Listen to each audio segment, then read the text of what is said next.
self-discipline in recognizing what is an important priority, in my life, and self-discipline in addressing those priorities in order has been key in finding the time and finding the opportunities and finding the flexibility to pursue the other things that are not essentials. I wish I could tell you that I was the kind of superior human being who can find happiness in following rules, right? Some people, and I know some, I might be married to some of them, seem to find self-gratification just in the doing of what has to be done. And I wish I was that kind of superior human being. I am not. To me, self-discipline is a means to an end, right? I cannot pursue self-mastery in a vacuum. I need the bigger picture, right? And so for me, that's what self-discipline is about. Like, it gives me the perspective, it gives me the freedom to pursue, to become the person I want to be, whether it's in terms of my creative endeavor or in terms of my faith or in terms of anything.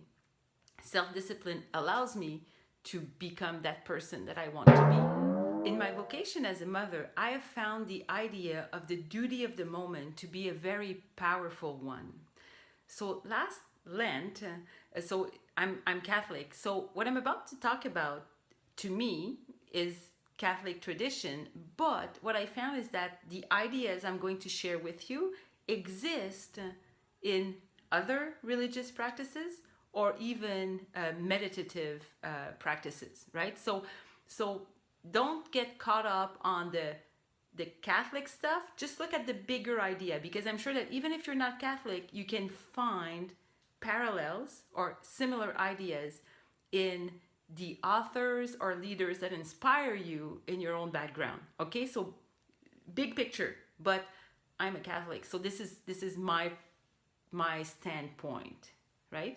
So in the Catholic faith, there's a period of 40 days before Easter that's called Lent, which is a period of reflection and penance, and so you'll often hear about Catholic giving up sweets or TV or whatever for Lent. But for people who are more, how can I say that are more practicing their faith, like that are more deliberate in the practice of their faith, Lent is more about, it's not about giving up something for 40 days. Often we're giving up something that we need to give up. Like, we're using Lent as an opportunity to give up something that we need to give up, or pick up a habit that we need picking up.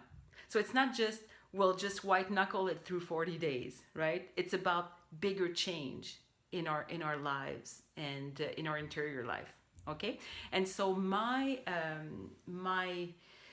resolution for Lent this year in 2016, was to focus on the duty of the moment.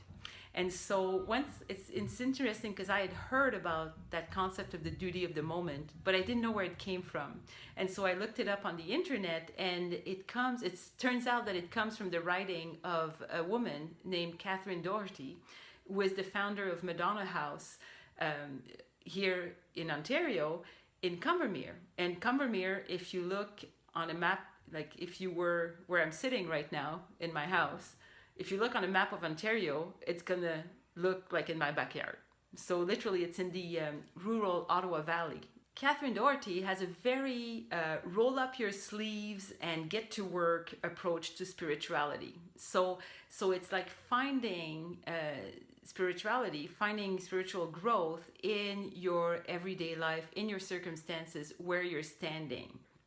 And so that approach had a profound impact on me, because I homeschool, I have a lot of kids, I live in a rural community, I need to be able to find, like, I live far from stuff, and so I need to be able to find my growth, my spiritual growth, in my circumstances.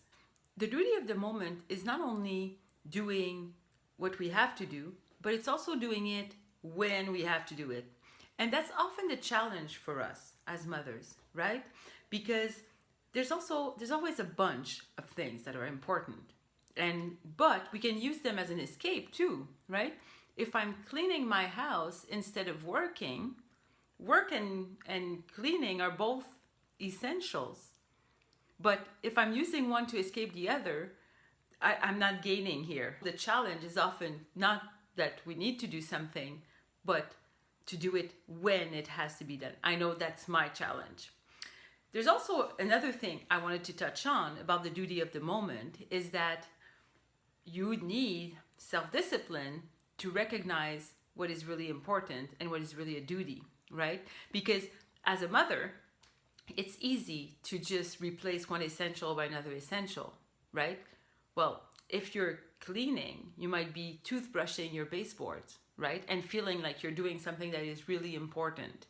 But, as I said before, be careful of the smaller rocks that are puffing their chest and looking really important, right? So you need to recognize that something is not as important. And that's a challenge too, right? We have all sorts of things screaming at us. It can be a challenge to recognize what is really a duty in this moment and what is something we're doing to either escape something else or to avoid thinking about it.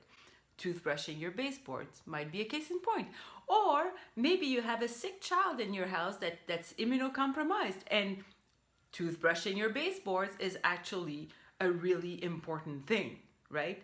But toothbrushing your baseboards might also be a small rock that gives you a sense of self-righteousness or self-gratification that you're passing to everyone around you as a big important rock, right?